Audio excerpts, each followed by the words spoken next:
財富同愛一樣，需要用心栽培。一分耕耘，其實可以有多份收穫。寶城世裕財富保險計劃唔單止幫你無間斷增長財富，仲可以按你嘅意願靈活分配資產，俾你喺資產增值同財富分配上盡享多樣性、延續性同埋靈活性，成就財務靈活嘅理想未來。40歲嘅單身貴族 Kathy 以事業為重心，對自己、屋企人同貓貓都寵愛有加。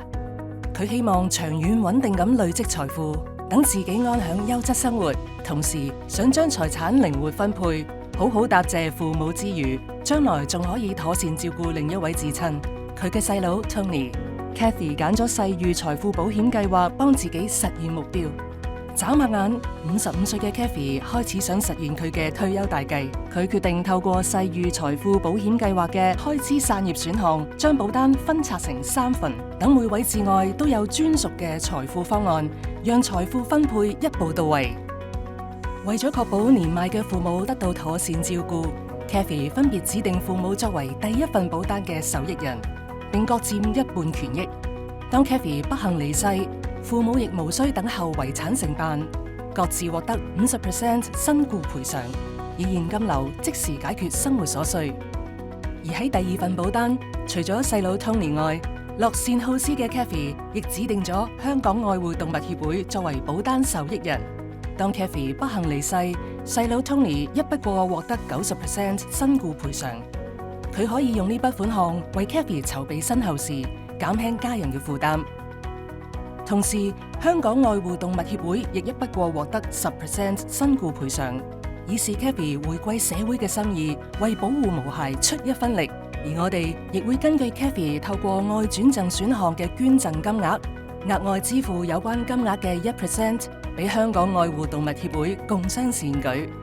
為咗令第3份保單達至跨代傳承嘅效用，Kathy 分別委任細佬 Tony 同侄仔 Henry 做保單嘅後續持有人同後備受保人。Kathy 離世後 ，Tony 成為保單新持有人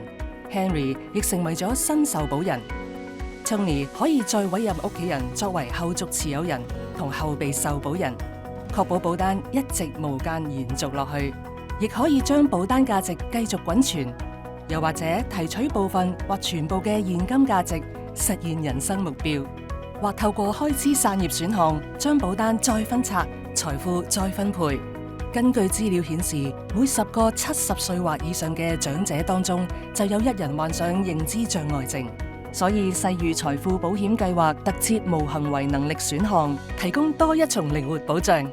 Kathy 可以預先指定保單退保價值嘅30%作為無行為能力選項嘅應付金額，並指定細佬 Tony 去申請同收取呢筆款項，以解決燃眉之急。